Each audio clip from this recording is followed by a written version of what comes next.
దీనికి అంటించేది నీ దుఃఖం అంటించేది తెలుసు కదా. గనిగాడు అనుకున్నాకో అంటిపెట్టే ఎవరు పైసలు పోయా నేనే పేద బాధలు ఉంటే ఏడో ఒకటి తిక్కాలి నా కొడుకు. పెద్ద రిస్క్ అవుతుంది దీంతో. బద్మాషులు గాడున్నాడు.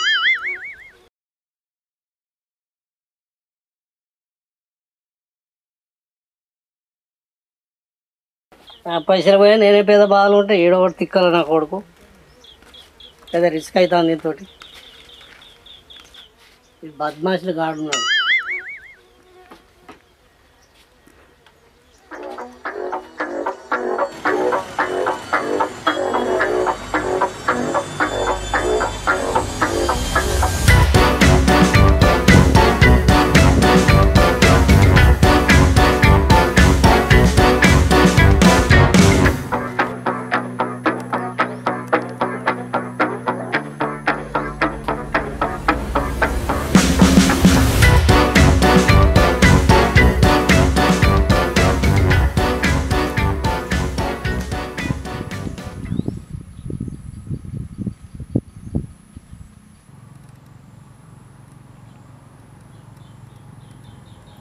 అమ్మా ఏం జీవితం అనేది దిక్కు వాళ్ళ గొట్టం సిగరెట్ కోసం అని చెప్పి ఆయన ముసలి దగ్గరకు పోతే ఆడు సిగరెట్ డబ్బుకపోవాలంటే ఆన్ సోది నాకు ఎత్తాండ.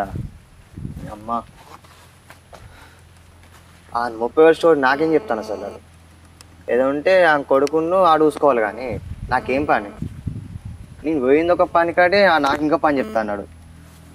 ఈ అమ్మ లోకల్లో ఇక్కడ దుకాణం లేవు, ఇక్కడ ఏం లేవు. ఇక ఆన్ దగ్గరికి పోవాలి 5 సిగరెట్ కోసం. ఏదో మనోడు అని చెప్పి ఆన్ దగ్గర కోసం పోతే ఆడేమో నా 30,000 అని చెప్పి నేను బాధ పడతాను, నువ్వేనా సుల్లిగా పిచ్చాకుంటున్నావు దెంగి అని నన్ను అంటాను. అమ్మ ఏం మనిషి ఆడు. ముసలిగా ఉంటే ముసలి లెక్క లేడు. పరిస్థితి పూర్వం కూడా అధ్వానం ఉంది కాడు. ఇంకా నీకు సిగ్గు శరమ్మా లేకుండా అదరపోయి నాకు ఉన్న వ్యాలు మొత్తం పోతే నీ దగ్గర ఇంకేంది. ఒక గొట్టం కోసం ఎంత గాయ తెంగినావు నువ్వు.